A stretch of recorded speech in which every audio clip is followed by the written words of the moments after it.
Hey everyone, my name is Will Cook, and I'm a PhD candidate at Boston University, and I'm also the creator of Neuroflight. I recently passed my thesis proposal, which is the last stage before your actual defense, and I thought I'd share some of my presentation for those interested in the project and answer any questions anyone may have. The actual proposal was about 2 hours long, so this version has been heavily edited. In the description, I'll post links to different sections in the video just so you can jump ahead. For a bit of background on how this project came about 2 years ago, I was introduced to a TinyWhoop and FPV in general. I pretty much immediately fell in love with the sport, and for me personally, the intersection of having a platform to hack on and get an adrenaline rush at the same time really drew me in. Shortly after I was introduced to the sport, I founded Boston Drone Racing, an FPV racing and hacking club that's run out of Boston University to start building a community here in Boston. We actually have a hack night this coming Thursday, February 7th. If anyone's in the Boston area and wants to join, details you can find on our calendar on our website.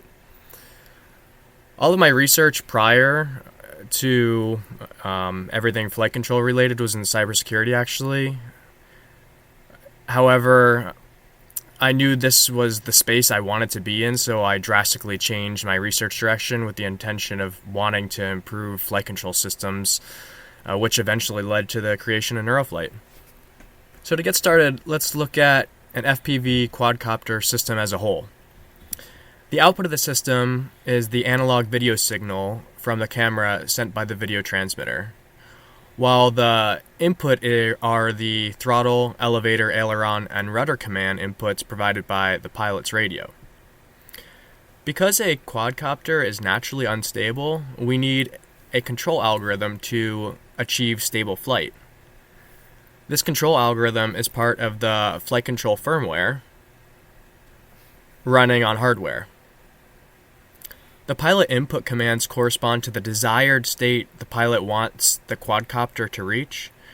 For this presentation, we are only considering the desired state to be the aircraft's angular velocity. So when we fly in acro and rate mode, our control inputs are translated into the desired angular velocity we want the quadcopter to rotate at. The control algorithm then interprets these inputs and provides attitude control by sending control signals to the electronic speed controller, which will apply the correct power to each motor to achieve this desired state. The actual underlying algorithm to provide attitude control in high performance firmware such as CleanFlight, Betaflight, KISS, and D-Ronin all use some variety of PID control. So what exactly is PID control? Well, PID control was developed back in the 1920s. It's a linear control algorithm consisting of three terms with tunable gains KP, KI, KD, where E is the error and U is a control output. Here the error is the difference between the desired state we want the system to be in and its actual state. The control output is provided as input to the system, or sometimes referred to as the plant, in order to reach this desired state. It is mathematically expressed as this equation, where the proportional term considers current errors, the integral term considers past errors, and the differential term considers future errors. In the context of flight control, we require 3 PID controllers to control each one of our 3 axes. This ends up being a total of 9 tunable gains. The error is the difference between the desired velocity we want the quadcopter or aircraft to achieve, and that's provided by our actual radio controller, and then we can obtain the actual rotation of our aircraft through the IMU and the gyro sensors. The control output indicates the amount of power we want to deliver to the motor. Now, the actual control output isn't directly sent to the electronic speed controller at this point. It has to go through a stage called mixing, and if you want to know more details on how that works, you can read about it in our GymFC paper that I'll link to in the description. So vanilla PID control has several limitations. It is a linear control algorithm. While it's trying to model a nonlinear system, there are numerous nonlinear dynamics that occur during flight. It's inherently reactive, which means the control output only changes when an actual error occurs. Now, Betaflight isn't using vanilla PID, it's actually using a 2 degree of freedom PID control with a feed-forward path, so this particular point isn't specific to Betaflight implementation. And the gains are static, meaning they don't change, so we end up configuring them and tuning them for some particular operating region, and then they're fixed until we end up changing them again. And this results in a fixed flight envelope because we're not able to adapt the actual static PID gains. And probably by far the biggest limitation is its inability to adapt to change. So over the course of a flight, the different dynamics that we end up observing, such as degradation of, let's say a discharge of our actual battery, or dealing with external disturbances such as wind. Since we have static gains, there's nothing we can do to adapt to these changes. Now, for many applications, PID control for the most part is sufficient. However, there's room for improvement, especially for high performance applications. Next generation attitude controllers will require new sophisticated control methods and provide not only accurate and precise control, but being able to adapt to different environmental changes, being self-aware of its internal state and make any necessary changes, and also being able to plan for events such as catastrophic failures. So what I'm proposing is an architecture and design for uniquely synthesizing neural network-based flight controllers for an individual aircraft, and this is through reinforcement learning. The remainder of this talk will discuss what I exactly mean by that. Now I'll briefly discuss some background information that will be helpful in understanding the rest of this talk, and also some history and related work. There are a few concepts I'm going to go over briefly that are important to this talk. The first is digital twinning. Digital twinning is a digital replica of an asset that remains in sync with the real asset through the duration of its life. The digital twin and real asset are indistinguishable to software interacting with it. So if we have a digital twin of a particular asset, the API that it exposes will be identical to that in its actual physical real system. So that way, when you're interacting with the digital twin and the real asset, you can do so fluidly, and there's no additional modifications that are required to change between these two environments. So some use cases when it comes to digital twinning is doing predictive maintenance. So perhaps we have an asset that we want to simulate additional wear and tear on, so that we can identify when we'll have to do the next or schedule next maintenance for it. Doing feasibility analysis, and this talk will consider how we can use digital twinning for control purposes. The next concept I'll be discussing are artificial neural networks, or neural networks for short. I'm going to provide a very high-level, simple description, as I could do an entire video just on neural networks and their different architectures and training methods. If anybody would like more information on these topics, I'd be happy to either do another video or point you to some interesting papers or articles. So, artificial neural network, by definition, is a computer system mimicking a biological neural network. Neural networks are a very powerful and attractive option for control, as they are able to model nonlinear systems due to them being universal approximators, and they're also resistant to noise. A neural network can be thought of as a black box. When it is evaluated with some inputs, it will produce an output. However, the inner workings are complex and the output can be hard to interpret.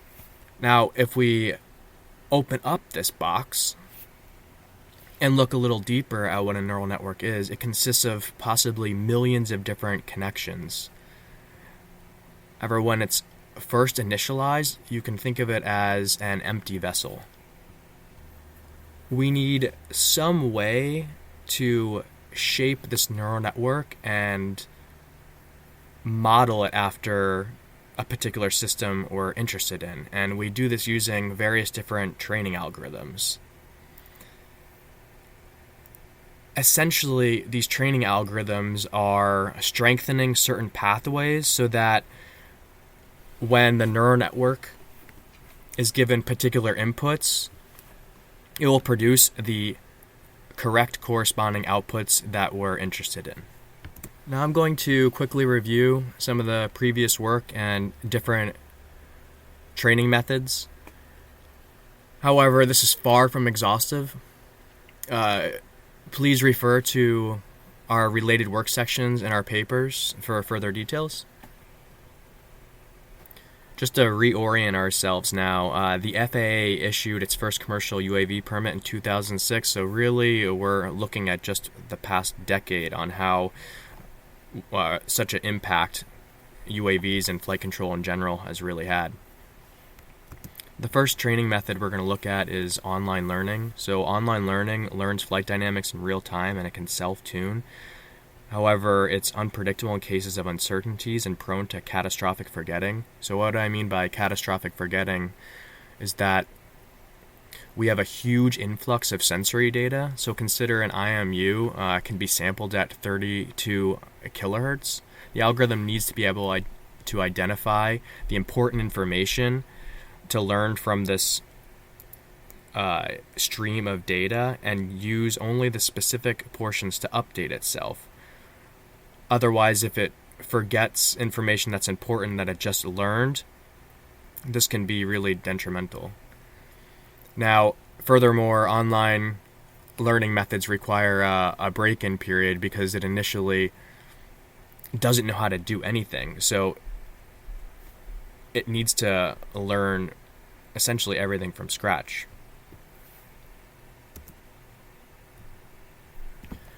The second method is supervised learning, which can be done offline, and it can produce pre-trained networks. However, data can be expensive to collect, and it may not accurately reflect the true underlying aircraft, which could result in suboptimal control policies. Now, also, just to give more context, the earliest I could find of releases of Clean Flight and Betaflight was in 2014, and DRL and multi-GP started in 2015. So, more recently, some more modern reinforcement learning techniques have been proposed. And what I mean by reinforcement learning, it's an alternative to supervised learning for offline learning. It's ideal for sequential tasks in continuous environments, such as control, but it does require an accurate model of the environment. So reinforcement learning, also abbreviated as RL, has an agent that's trying to learn a particular task, and it interacts with an environment by providing actions to complete this task. And in return, the environment provides its current state or observations, and also a numerical reward that indicates the actual performance of the action taken. Now, the objective of the agent is to maximize its rewards over time to come up with some optimal policy for the task at hand.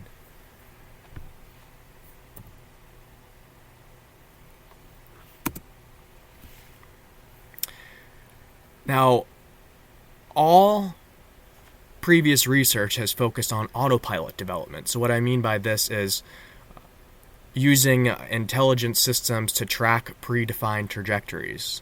So for example, we may have multiple waypoints the aircraft is trying to pass through, and we want to find an optimal way to do so. This really has to do with navigation and guidance. When it comes to autonomous systems, researching intelligent autopilots is crucial. However, academically speaking, this research area is quite saturated. Also, why should we let all the robots have all the fun? I want to be the one actually doing the flying here. So when it comes to low-level control, there was really no research to show how well attitude control could be controlled with pure neural network control. So the first thing we wanted to do was kind of answer this question: is it even possible for neural networks to provide the actual precise control that we're looking for high performance applications such as drone racing? Well, in our paper titled Reinforcement Learning for UAV Attitude Control, which has been accepted in ACM transactions on cyber-physical systems, that's exactly what we sought out to do. So the primary objective of this manuscript and work was to explore the feasibility of using deep reinforcement learning for attitude control. And whenever you see the word deep when it's referring to neural networks, it just means that the number of layers is greater than one. Again, details that aren't really necessary to understand the rest of the talk, but just so if you see it in the future and are confused by it. The primary contributions to this work was GymFC. It's an environment for developing attitude flight controllers, providing the research community a tool to progress the performance of intelligent flight control systems. It uses a learning architecture for attitude control, utilizing digital twinning concepts for minimal effort when transferring the trained controllers into hardware. So a really big distinction on kind of this work and the reinforcement learning environments that are kind of out there is our goal and our intention is to use these trained neural networks and to transfer them into hardware to actually use them. Whereas most other RL environments are used kind of exclusively in the machine learning communities to be used as benchmarking tools to kind of test how well their RL algorithms are working. So we have definitely different goals in mind here. And last, we performed a benchmark of state-of-the-art reinforcement learning algorithms consisting of deep deterministic policy gradient, DDPG, trust region policy optimization, TRPO, and proximal policy optimization, PPO. And we compared all of these to traditional PID control. Now in GymFC, we are teaching the neural network attitude control. So in simulation, we provide a attitude control task that the agent or neural network is attempting to find an optimal policy to be able to do. Now, before we were talking about attitude control in the context of the angular velocity of the particular aircraft. So to provide optimal attitude control, what we desire is for the controller to track or to achieve the desired angular velocity as quickly and as smoothly, really, as possible. So when I provide a command input with my radio, say I am giving a command input of to roll 100 degrees per second. That would be our desired angular velocity we would like the aircraft to reach. that could be considered the set point for the attitude control task, or for example this dotted line.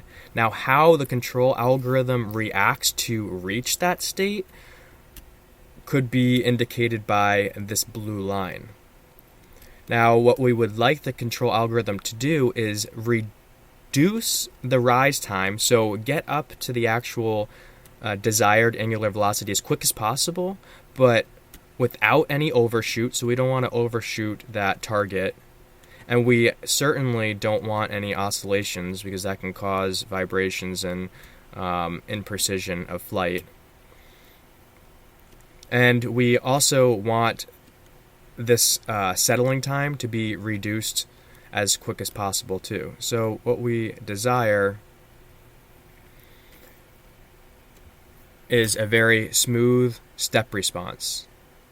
Now, if we look at the attitude control task in a little bit more detail, what we have is the aircraft fixed about its center of mass. And in this particular manuscript, we were using a model of the Iris Quadcopter because we are building our simulation environment within the Gazebo simulator, and this is one of the included aircraft models. Now, in the simulated environment, it being fixed about its center of mass, it's able to freely rotate in any direction. Now, in the beginning of its task, the agent or neural network is instructed to achieve a randomly sampled angular velocity, and the neural network has 1 second to be able to achieve that desired velocity. Now, what we see in this video to the right is just a rendering of the control task, and it will execute for 1 second, and then it will reset, and then it will do it again, and it's going to do this over and over again until it learns how to track the desired angular velocity to the best of its ability. Now we're going to dive a little bit deeper into the GymFC architecture and design. Everything we have here on the left is part of the OpenAI Baselines project. OpenAI Baselines provides a bunch of high-quality implementations of various RL algorithms, including the ones that we benchmarked. It includes also the training and neural network implementations as well. Everything to the right here was developed by us for this particular manuscript, and this is the actual GymFC environment. So this environment is built upon the Gazebo physics simulator, and we provided models for electronic speed controller, and also the rest of the aircraft, such as the motor models and our initial inertia measurement unit. Now, since at the beginning of the task, attitude control task, we are randomly sampling a angular velocity we wish the quadcopter to achieve, the error becomes this desired angular velocity minus the actual true angular velocity of the aircraft that we're reading from the IMU. Furthermore, we receive additional state from the electronic speed controller sensor, which returns the angular velocity of each of the motors. So these 7 parameters end up representing the state that's returned to the actual agent. The reward indicates how well the agent is tracking that desired angular velocity, and the details on that equation can be found in the paper. So as input to the neural network ends up becoming the state, and then the agent outputs the control signal output for each one of the motors. So since we're dealing with a quadcopter, the neural network output is of size 4.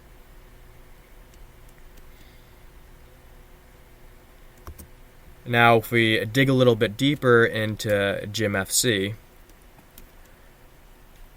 we use a hierarchical design that consists of 3 layers: an environment interface layer, a communication layer, and a digital twin layer. Now, the first environment interface layer ends up implementing the OpenAI Gym API. So another OpenAI project called Gym is a project that allows developers to create their own RL environments and share a common interface so that other RL algorithms all have a common interface that they can just interact with. So, for example, by following this API, OpenAI baselines or any other RL algorithm repository that supports OpenAI Gym will be able to use GymFC. The most important methods that the environment interface layer implements is reset, which resets the entire attitude control task, and then step, which is given an action or the actual motor control signals, and it returns the actual state or the state, the reward, whether the task is done or not, and some debugging information. So at the beginning of an actual attitude control task, we have the angular velocity sampled, and then what ends up happening is when a simulation step is made, we have the control signals provided by the agent, and then we need to write the actual motor values to the digital twin.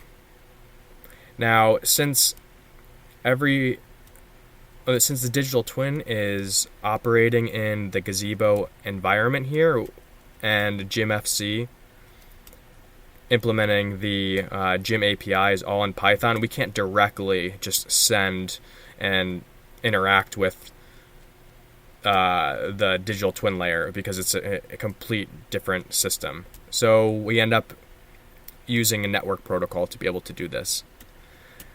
And that is the purpose of the communication layer. It acts as middleware to basically pass information between the environment interface layer and the digital twin layer. So in order to send our PWM values, we end up packaging them up in a UDP motor packet, and we send them to a UDP server that the flight controller plugin is running. Once we unpack that packet, we're able to apply the necessary forces to the actual digital twin. We then are now in the gazebo simulator environment, so we have access to modifying the world, such as incrementing the simulation by a single step. And then we can also read the state of the digital twin by its virtual IMU and ESC. Now, in order to pass back the state data, the communication layer is also running its own UDP server so that it can receive this information and then pass it back upstream. Alright, so now for our evaluation. So with GymFC created and using OpenAI baselines, we ended up training a neural network with each one of the RL algorithms, each one for 10 million time steps. And then we evaluated each one of the neural networks on 1,000 random angular velocities that the neural network was never trained on for validation. Now, if we refer back to the step response diagram that I showed you previous on how we classify what a optimal step response would actually look like, well, here is just one of the randomly sampled attitude control tasks that was conducted during validation, just to show you visually one of the results. So as we can see, DDPG and TRPO both have pretty high oscillations where PID and PPO are able to track the actual desired angular velocity quite well in every single axis. Now, something really important to note, what we found was PPO was the only RL algorithm that was able to reach its target 100% of the time. So out of the 1,000 randomly sampled angular velocities that we did during validation, PPO was the only RL algorithm that was able to reach it every single time. So for a controller standpoint, that is super, super important. So what we did next was we took the best performing PPO agent and we compared it more closely to PID. Now, from another randomly sampled step response, we can see that PPO has a quicker rise time in compared to PID, and also it has less overshoot, particularly in the roll and the yaw axis. Now, we were actually getting results in hours before the deadline for this paper, and was really exciting when we saw these results coming in was actually how much better PPO was and compared to PID in regards to error. And PPO actually had a 44% decrease in error overall compared to PID over the evaluation of these 1,000 randomly sampled set points. Now, when we looked closer, the reasoning behind this was, if you recall, that one of the limitations of PID was it had a fixed flight envelope. This is because we need to tune the actual PID gains for a specific range. Now, what was really interesting and exciting was PPO actually was just more accurate through a much larger flight envelope than PID, which really was just performing its best in that particular region that it was tuned for. So the results from GymFC were super exciting. It really gave us the motivation and confidence to further look into using neural networks for attitude control, and that we actually felt we had something here based on all the evaluation data that we did. And our next step was, all right, well, can we now take one of these neural networks trained in simulation by GymFC and get this thing to fly in the real world? And to answer this question, we developed Neuroflight, and this paper is titled Neuroflight Next Generation Flight Control Firmware. So the main contributions to this work is the first open source neuro flight controller firmware for multi-rotor and fixed-wing aircraft. And also also introducing our toolchain for compiling a trained network to run on embedded hardware. So this is exciting not only for us in the drone communities, but also just in robotics in general, because now we have the ability to take a neural network, flash it to embedded hardware, and then use it for any sort of control purposes. And when it comes to FPV, this is awesome because this expands deployment to lightweight UAVs such as in the Tiny Whoop and the micro classes. So previously, when we were discussing some of the related work with using neural networks for doing autonomous autopilots, the typical method was to use an onboard computer that had the computational power in order to come up with the control signals. It could then either send to a actual flight controller, which would forward those on to the motors, or something of that nature. But now we can do it all directly on a microcontroller, which is super exciting. And last, we provide an evaluation demonstrating that a quadcopter running Neuroflight can achieve stable flight and execute aerobatic maneuvers. Now, this was not straightforward at all, actually. It took months of research and trial and error to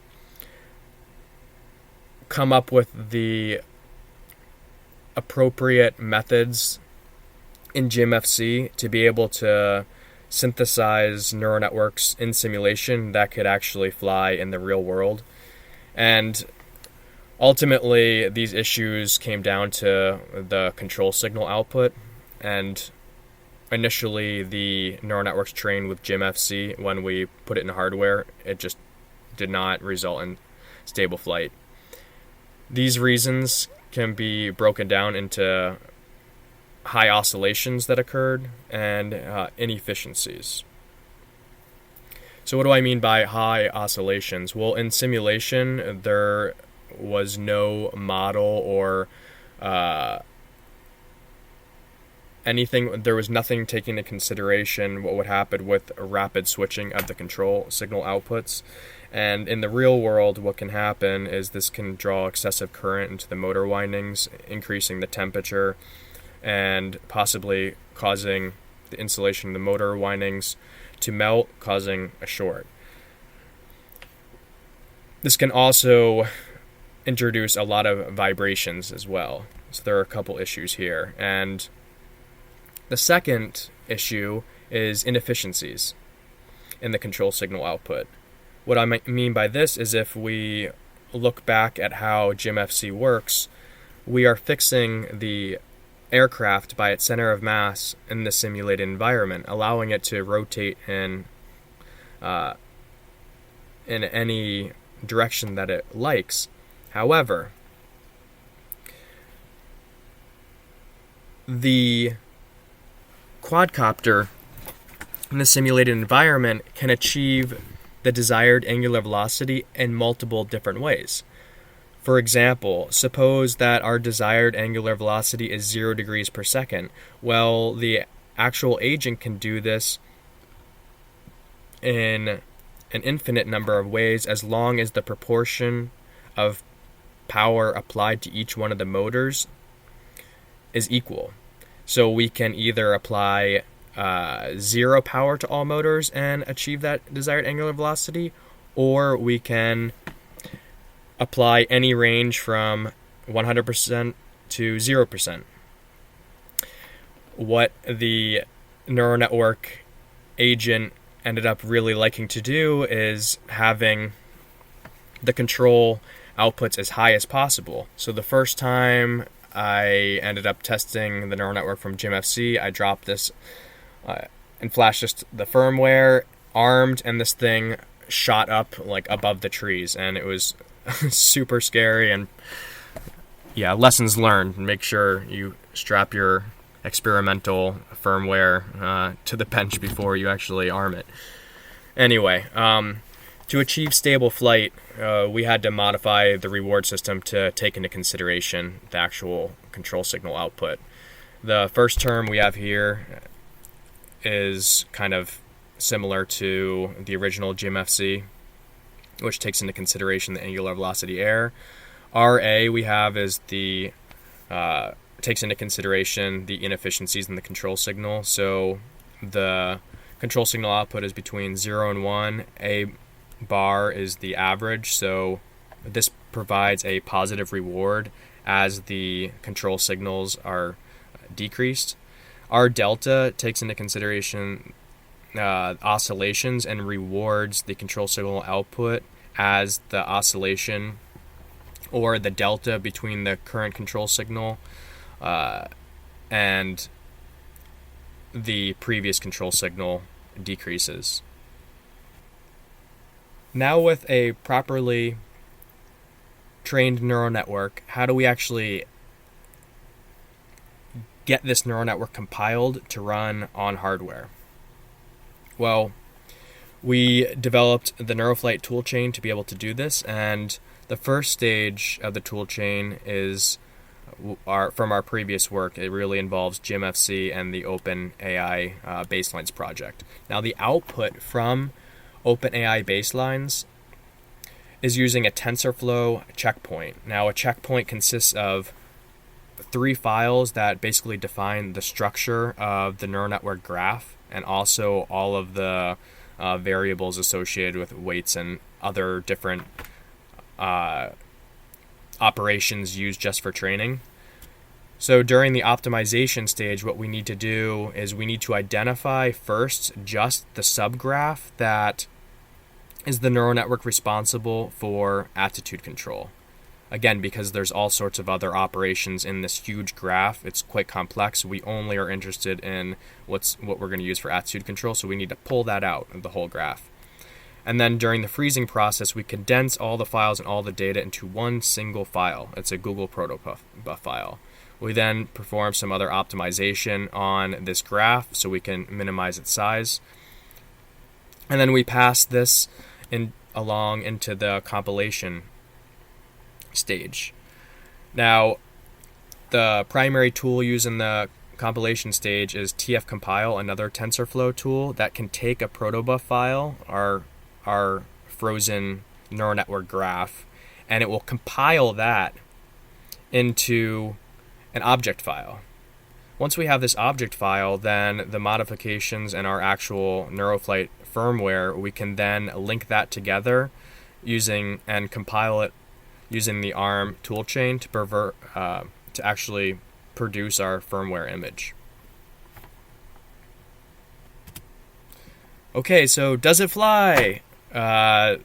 This was like probably the best feeling ever, actually seeing all the hard work and research that was done in simulation and actually see this thing flying in the real world. So just the fact that it lifted off the ground was just an amazing feat to us and a huge step in the right direction. Not only able to do that, but we were actually able to perform some aerobatic maneuvers. So in this video that I took, yes, I am the pilot.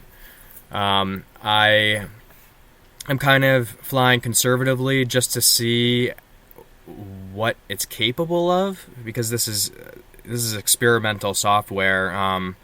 I was definitely a little bit worried what was going to happen in certain conditions, just because there's a huge amount of research just when it comes to validating the output of neural networks that would really be beneficial to this work as well. So as we can see in this video, we can achieve stable flight. There's a considerable amount of research that still is left for increasing the performance on also the stability of this system. For example, we are not dealing in simulation with any dynamics. We're simply trying to get on par with the accuracy when it comes to PID control. And if we take a look here with the roll, we can see the drift that occurs to the right. So we start off in the roll, and then we drift to the right. So in the next slide, we'll see why these are actually happening, and this wasn't a huge surprise to us. Again, this is just a first step. If we look towards the end, we can see some additional issues that we can see kickback right there, and then also ultimately there's a bug that causes this aggressive roll and has pretty much resulted in a crash because it's reproducible that I've come across. We have some ideas. This is, again, I'll discuss in the next slide, but just differences between the simulated environment and the actual real environment. Now, Neuroflight is a fork of Betaflight, which allows us to have all of the features that are already included in Betaflight, such as black box logging. So during that flight, I was recording all the data to my SD card, and then it allowed us to analyze it afterwards. So my stick inputs and their corresponding desired angular velocity that I wanted the quadcopter to reach is the dashed black line here, where the gyro readings from the IMU on the actual real aircraft is the blue line here. Now the next thing I did was I took the actual command inputs and I replayed them back into GymFC, which is the video playing to the right here. So what that allows us to now to identify is the differences between the simulated world and the real world. As we can see with the desired angular velocity in simulation, it's tracking it almost perfectly, the orange line here, and both axes. So what that means is, in the actual simulated environment, the neural network is providing the performance that we would expect. So now what we're really seeing here, and we're identifying, is the gap between the simulated world and the real world. Where in the real world, we had a 5.27 times increase in error in the roll axis, almost 14 times in the pitch axis, and 2.77 times in the yaw axis. Now, these results were not very surprising to us because we are training our neural network, as we can see here in the right, on an aircraft that is totally different than the aircraft that we actually used. And there is a link at the end of this presentation on the rotor builds part list for the actual quadcopter, but it is a racing drone, FPV racing drone, and it is considerably different than the Iris quadcopter that is meant for imaging and photography capabilities. So this gap between the aircraft model we use in simulation and our real drone is what we believe is the main reason for the performance issues that we experienced. So for final remarks, would I take a quad running Neuroflight to a race? Absolutely not. This is research work in active development and extremely experimental. I actually thought it was pretty funny how it's been presented by some to be a firmware you should use to replace Betaflight. We're still pretty far off from that.